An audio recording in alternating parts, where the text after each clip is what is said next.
Hello everyone, and welcome to Challenge 6, The Trial of the Swarm.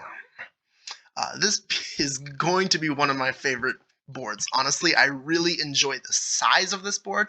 21 by 21 is very nice to deal with. I do feel like the pieces in this game are very fun to use, and it is definitely going to show off some of your macro and micro adjustments as we'll go into the game further. But the biggest parts of this game are, of course, going to be your drum and banner, which are the huge, powerful pieces of this game. You also have a frozen lion, which is quite useful, and a vice general, but these are not going to be nearly as impactful as the drum and banner are in this game. But let's, of course, talk about the overarching board before we get into the nitty-gritty. The promotion line is highlighted here in yellow. And as you can see, as far as forward units, you've got quite a few more. We've got pawns in front of donkeys, which are on your promotion line. You've got a cunning tanuki and a treacherous fox, as well as 2 dogs and 3 go-betweens, as well as the pawns that are in front of those units I just mentioned. Of course, the cunning tanuki is on the right side, which means it is flipped, not mirrored, just like all the other games, and your treacherous fox is on your left side. If we go in and look at the pieces, we can show the other non-symmetry. As you can see, in the middle of the board, you'll have a tengu and a hook mover, which, again, non-symmetry. And on the left side of the board, you'll have a left chariot, and on the right side of the board, you'll have a right chariot.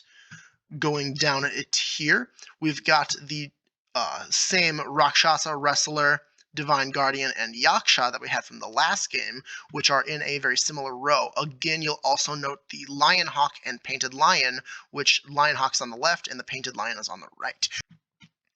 Other than that, it is symmetrical across the rest of this row. But if we go down a board, you'll note that the silver cannon, a diagonal cannon piece, is opposed to this gold cannon, which is a orthogonal one.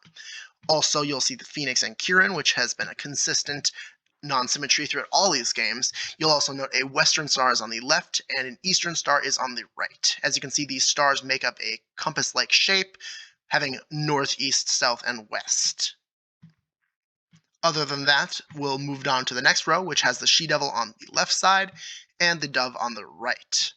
Also, you'll note the frozen lion, lion dog, golden bird, and vice general are also not symmetrical. On the row after that, you'll see a reclining dragon on this side and a blind bear on this side. As I explained, those promotions are very strong, and that's why there's only one of each. You also have an old rat and rat snake, which also have quite strong promotions. We have a drunken elephant in the middle with on the left and right the banner and drum, which are not symmetrical. And finally, in the bottom row, you'll see that the diva is on the left and the dark spirit is on the right, but the rest of it is symmetrical. And that goes for all of the base board overline seeds. You can also note that there is 6 empty spaces, but this should become 6 empty spaces on each side, that is. This should become pretty normal at this point and easy to remember. We're going to be moving into a recap of the old pieces now, and then we'll go into the new pieces.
All right, now let's see some of those new pieces.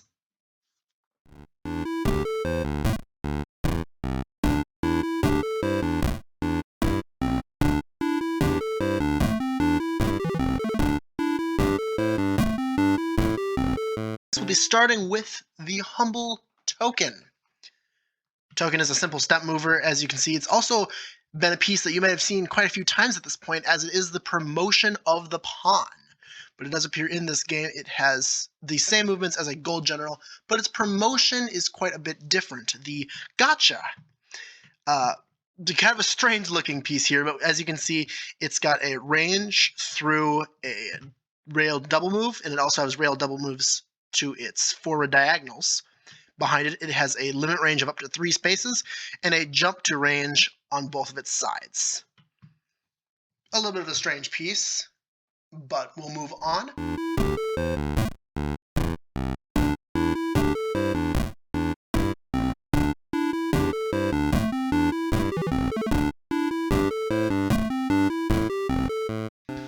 The sperm whale next. It is a step mover in the forward, to the sides, and diagonally behind it, as well as having a limit range of 2 spaces on the diagonals. You've seen this piece as the promotion of the bottlenose dolphin, but it has a promotion of its own, the killer whale. The killer whale is similar to the bottlenose dolphin in its movement here. As you can see, it can jump like a knight or directly forward, and then it has jumps on the diagonals, and this is in every direction, and as such it controls the space 1 space away from it.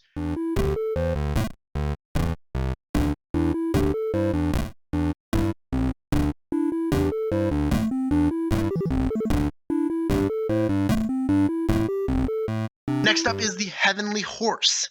Now we've seen this as a promotion of the liberated horse from the first game, but it is now a starting piece. And its promotion is actually very strong, the golden bird. As you can see, this is a little bit of a new movement, but you can probably figure out what it does. It is a knight move, double move. So it can make 2 knight moves. So for example, it can hop here, hop right back to make an eagle eat on any location that a mighty knight could move to. And it can also, for example, jump and then jump to any of these other green spaces. So any of these locations is adaptable. It can capture 2 pieces while doing this as well, which makes it very formidable as a promotion. Also, keep in mind that any piece that has a double move, you can jump on your own pieces for the first movement as long as the second one has an empty space, and without capturing the piece, and just to allow you to move through your own pieces effectively. So not only can you jump over pieces by making the jumps themselves, but you can jump over the first piece that you land on, if it's your friendly pieces.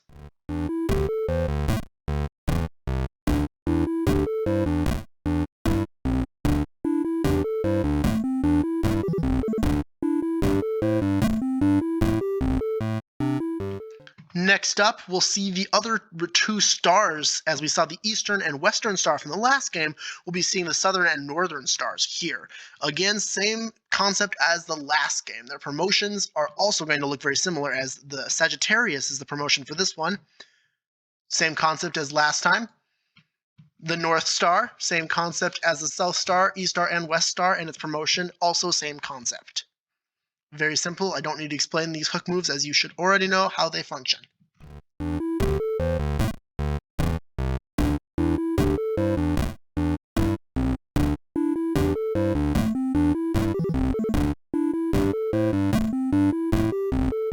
Next up, we've got the Divine Elephant. Now, this is an interesting looking piece. It's basically a bishop with limit ranges of 2 in every orthogonal direction. A little bit interesting, but its promotion is really strong. As you can see, it is the Kuchisake Onna, which has the exact same movement variety, but it has a new aspect right here. This is called freeze, or the freeze aspect.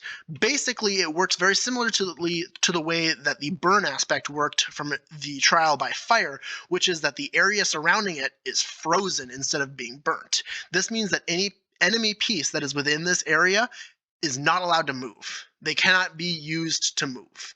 You cannot activate them to move them, but you can do certain pushes with them.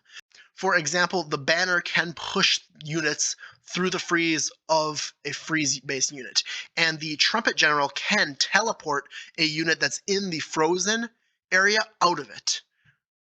But it cannot, if it is in the Kuchisake Ona's range or the freeze unit's range, teleport itself out, because that would be considered moving.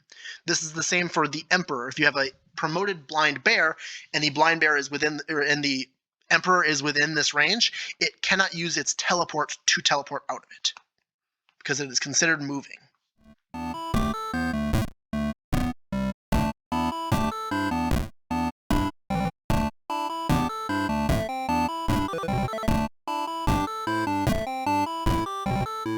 We've seen some of the other cannons, but it's time to be talking about Tier 1 cannon moves yet again. This has a Tier 1 cannon move in all the diagonal directions, the stone cannon does. And this, again, this simply just means you must jump over one piece to move or to capture, which makes them a little bit difficult to maneuver, but they are very effective for assassinations to jump right over somebody's defenses. Its promotion is the Fierce Cannon, which has the same movement but also gains a little bit of maneuverability value in these orthogonal jump to step moves.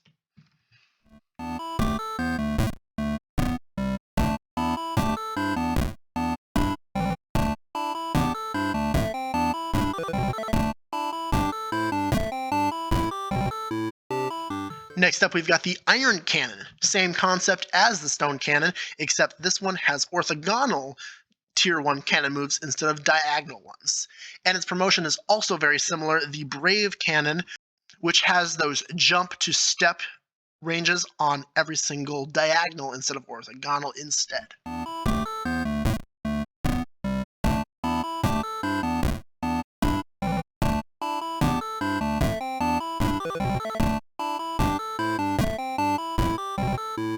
Now, I showed it as the promotion of the Heavenly Horse, but the Golden Bird is also a starting piece in this game. Again, just like I explained last time, it can make a night move twice, so jumping to any location that is highlighted here in the yellow as an Igui Eat move, or making a second maneuver to any of these green spaces. Now, the Golden Bird is really effective at getting into the enemy's lines because of its quick and effective maneuverability for escaping situations. It isn't necessarily the best piece for actually attacking a piece because sidestepping it is easy and positioning it for an attack is somewhat difficult, as it will, unless you spend a turn to change its color, always attack the color it's currently on for its main attack or its second move. But if you move it just once, it will change colors. This can make it slightly difficult to position the Golden Bird for an actual strike.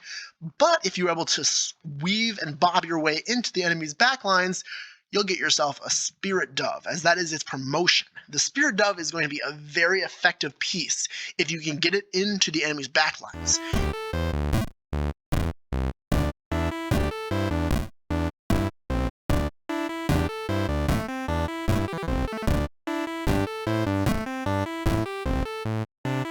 Next up, we've got the Painted Horse. Now, you've seen this as the promotion of the Lance. Very simple unit, just ranges in both forward and backwards directions, and diagonally in front of it ranges, as well as its promotion, the Great Horse. Great Horse is the same as the Painted Horse, except it also has a limit range of 2 spaces on either side of itself. Just a little bit of an upgrade.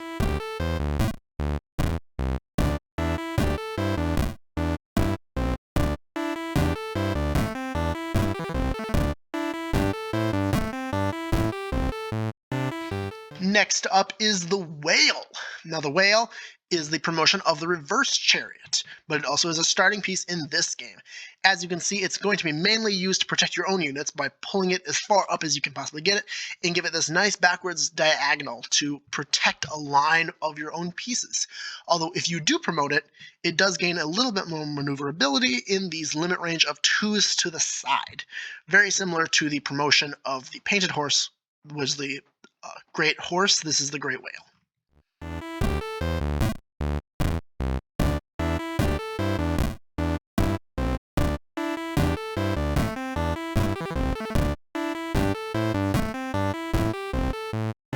The Mighty Boar.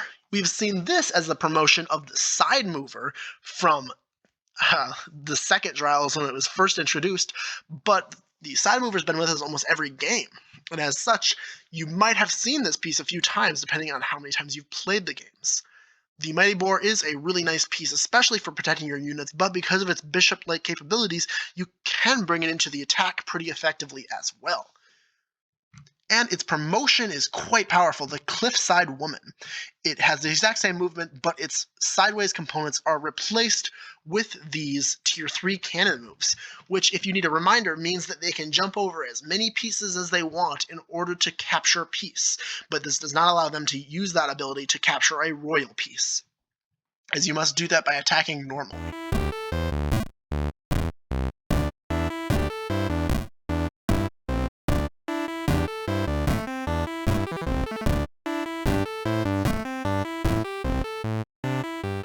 The Flying Oxen, again, if we keep on the theme of introducing pieces that were promotions of old pieces, the Flying Oxen is the promotion of the vertical mover.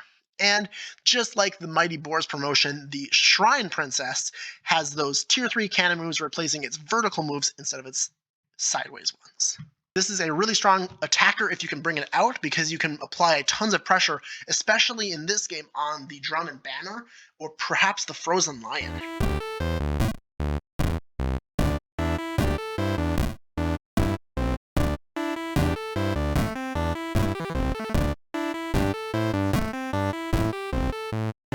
The Mountain Falcon. Now this has been the promotion of the Cat Sword, which is, as you can see, quite a nice piece overall, and getting it in the actual game is also really nice as a starting piece.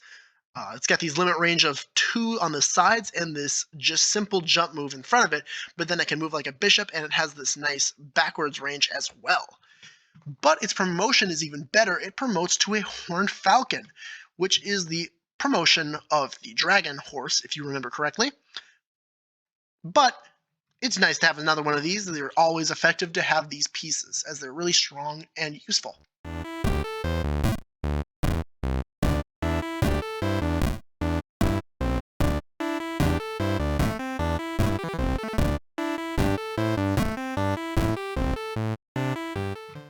Just like I was talking about how the Cat Sword promotes to the Mountain Falcon, the Angry Boar promotes to the Mountain Eagle, and this is also a starting piece in this game. You see these nice strong orthogonal rangings, just like a rook, but then it has limit range of 2 to the diagonals behind it, and these jumps in front of it as well. And its promotion, very similar to the last piece, is the Soaring Eagle. So as you can see, these are in line with the orthogonal movers and the diagonal movers for their promotions.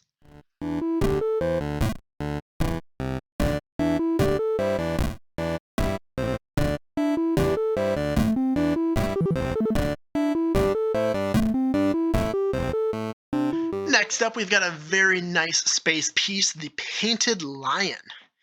It holds the same space as a lion, but also has these ranges on the orthogonal as well.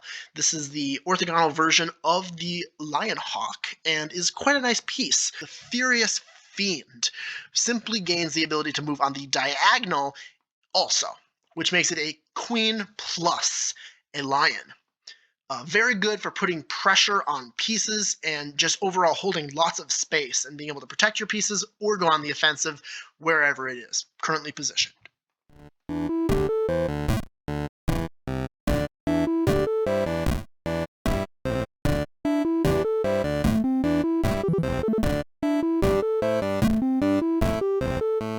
The Frozen Lion has a railed triple move on all the orthogonals and rail double moves on all the diagonals. It's got the freeze aspect, which makes it really strong, especially for taking down enemy banners that are marching forward.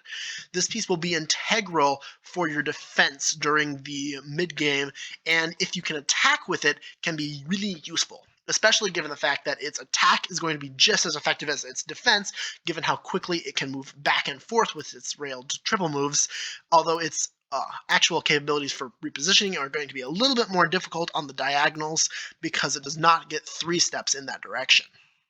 Overall, freezing pieces right next to you, allowing you to eat them on the next move, is a very good strategy. Especially given the fact that if there's a piece in front of you and behind you, you can literally eat, move back, and then eat again to get two pieces eaten and only move to here.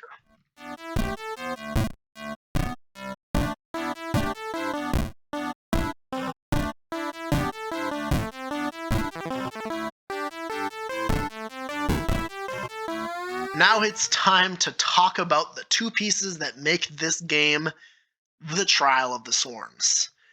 Swarm number one, the drum, which, as you can see, doesn't actually really look like a very strong piece. Honestly, it looks kind of similar to the sperm whale if you look at it.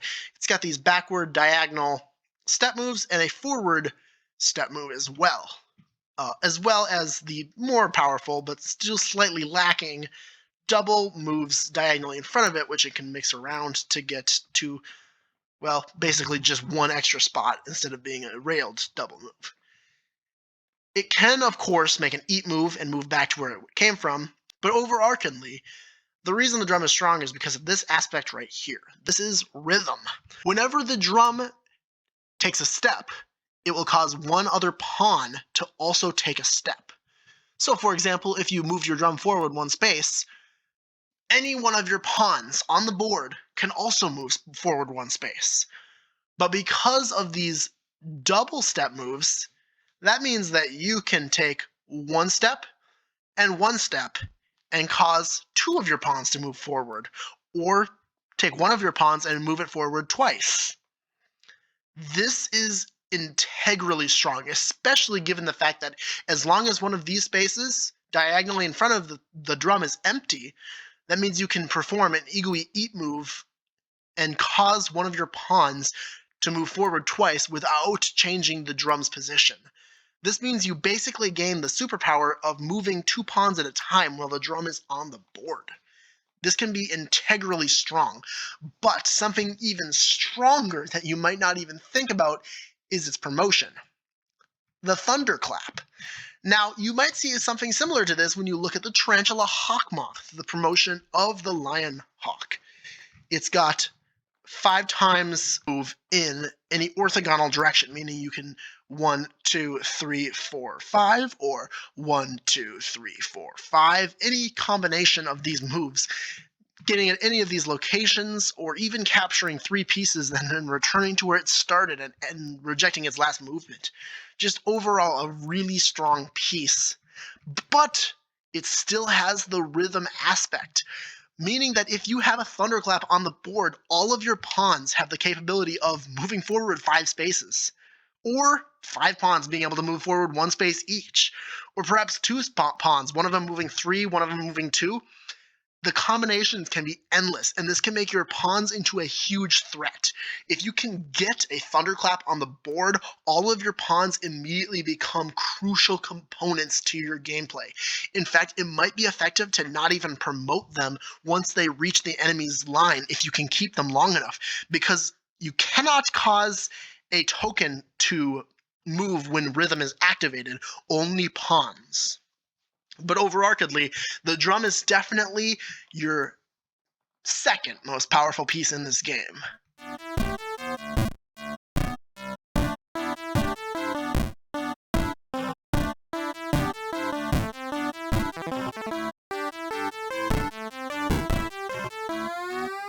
The banner is arguably the strongest piece in this game that you'll see, especially upon its promotion. But for now, we're just looking at the banner itself. As you can see, it's kind of simple. It has step moves on the diagonals in front of it, and behind it, 1 step moves as well. But on the orthogonals, it has these railed double moves, which allows it to Igui Eat or move twice. Now, you might be thinking this doesn't look very strong, but does have an aspect just like the drum did, and that aspect is called Rally. Now, what Rally does is it causes all the pieces surrounding the banner to move with it. Now, this might be kind of hard to explain, so I will be giving you a demonstration of that right now, quick. The banner is a little bit more complicated and a little harder to explain, but I'm going to do my best to do so. For example, as you can see, it has a multi-move forward move. It can. We're going to be using this forward railed double move as its first move. So first, it would move forward like this. The pieces that are surrounding it are connected to it because of the way that it moves. So its first step would go this way, but the Copper General here would be blocked by the Kirin, which is blocked by the other Copper General, which is blocked by the Golden Bird. So they would not be able to move with it. Although, after moving to this, after its first move this direction, it would then move its second move in this manner, because these pieces are now connected to it and they are not being blocked by anything. But after getting to this point, the banner can no longer move forward in this same manner because this token is blocking its movement. And it cannot jump over the token because it would have to capture its own piece, and this is not allowed. It can, on the other hand, move this direction or this direction. As you can see, it would collect the token in this manner on its diagonal move. If we are to move to the left direction here, our first move would look like this. And then upon collecting the token, the second move would do this. Again, that is just in one turn's move because it's a multi-move towards the left. If we were to move forward with the banner now, we could move here, which would capture this pawn. And then the second move would also capture the frozen lion and this other pawn.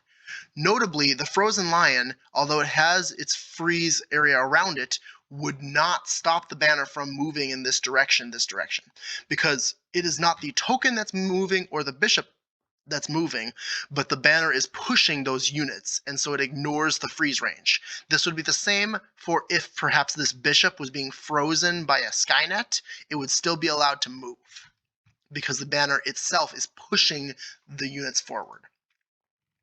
Now, of course, in doing so, this does allow the enemy to do something along these lines. Move the drum twice, and then this pawn can go ahead and capture the banner.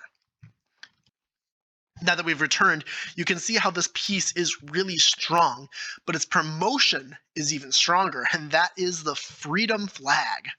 You saw the thunderclap, which had a quadruple move on the orthogonals. Well, the freedom flag has that quadruple move on the diagonals, and it also has step moves on the orthogonals to just give it a little bit more movability. But the main juxtaposition of this piece is the fact that it still has rally, meaning that any pieces surrounding it that are on your side will follow it however it wants to move. Perhaps that's just moving twice forward to take a chunk of enemies out right here, and then moving back. So many opportunities for the freedom flag to just wreak havoc on your enemy, and I will be putting examples of how this thing can destroy pieces as well. Now I'm going to talk about the strategy for this game, the Trial of the Swarms. I, in the past, have done a in real life video of showing this off, but I'm starting to note that the in real life videos, as the board get bigger, it's harder to see the pieces because I have to zoom out so far, and overarchedly, the overall gameplay is going to become more complex as we go, so showing just openings is not going to be an effective strategy off the bat. What I will do instead is I'll be just kind of drawing some basic shapes to show off some of the effects. But I want to show some basic opening strategy, and by basic I mean very basic. A very effective strategy off the bat is that if you can move this Dragon Knight out, for example, this pawn moving forward and then moving it here, it opens up this location for your frozen line to jump into, which then allows your drum to not only have a way to escape if it wants to, but it allows it to do a drum tap, which was what I've been calling as drum tap. Basically, the drum can move to this location and then move directly back as your turn, which doesn't change the board state over here, but it allows two of your pawns, for example, you wanted to move this one twice, to get to this location easier, or perhaps you move both of these pawns with it. The basic example is that once you have an open space that the drum can stand on to do its drum tap, then it can move twice in order to make that move. Because normally you can either jump over a piece or eat an empty space. You can't eat one of your own pieces with the Igui moves, but you can eat an empty space to basically not move at all. But with the drum, this actually does cause you to be able to move two pawns at the same time. So basically, it gives you the, once you've opened up this location, or this location for that matter, you could instead perhaps move this pawn forward, move your Lion Hawk to this location, and then move your Southern Star here, allowing your drum to do the same thing in this direction instead. Basically, once you open up your drum, you have doubled the amount of pawns you move whenever you make a pawn move. And that is a very strong ability. Another thing to watch out for is this Vice General. Because the Vice General can jump over any pieces to capture a piece as long as that piece is not royal, it does cause the banner and the drum to have a very palpable weakness. You've got to be careful with the enemy if they're trying to get their Vice General into the mix. For example, their first move could be, for example, moving their Golden Bird here and then immediately sliding their Vice General over to attack your drum. Now, as I just explained, it doesn't take that many moves to get the drum open. And for example, the drum can also hop over this Frozen Lion to get to this location on its first move if it would like to. That does limit its ability to move, and you might have to spend a move to just move it here to give it a little more protection. But that allows you to protect yourself from that Vice General attack if that's what the enemy is going for. The banner is a little more difficult to get out, and I would definitely recommend using the banner as more of a late game piece. Once you've gotten, many of these step movers to bring out a bit more, perhaps you move this pawn, move this, and then bring your She-Devil out a bit more. You could perhaps do something along these lines, and then at that point, bring it out all the way. Getting a lot of these step movers out is going to be crucial for the gameplay because you need to create a wall to stop the enemy banner. Now, I say this, and you might be a little bit confused because doesn't the banner have the capability to eat a ton of pieces? And that is true, it does. It is very good at munching on pieces once it actually gets out. But the actual getting it out is very difficult and takes a lot of moves. And as such, you have plenty of time to build up a defense against it. But building up a defense against it is going to be done in one of two ways. Either you create a wall of step movers, not a wall as in like this space, this space, this space, this space, space. I mean like a cluster of step movers that are all protecting each other. Because in that sense, once it starts moving in, you just capture the pieces around it. And that might sound a little weird because wouldn't you want to actually target it itself? You can target it itself, especially if you have some of these cannons outside into these areas. Like, for example, if the Iron Cannon is here so that it can mark down any attack that the banner makes in this direction, and perhaps the Stone Cannon is just over here ready to attack on this diagonal, those can be very effective. But the overarching goal that you're going to want to set for it is to just, if you munch on the pieces around the banner, you'll note that the banner only has one way of moving backwards. It can only move one space backwards. And that means its retreating potential sucks. So if it puts itself into a situation where it doesn't have any pieces around it, refilling those pieces, especially with pieces that you actually want to be around the banner. For example, it's really strong to have a lion next to the banner because that is a really strong piece at fighting against pieces that are attacking it, like the Frozen Lion. The basic premise is that if you eat the pieces around the banner becomes useless very quickly, and you can pick it off with something. The other strategy for fighting against the banner is, as I kind of teased at, the Frozen Lion.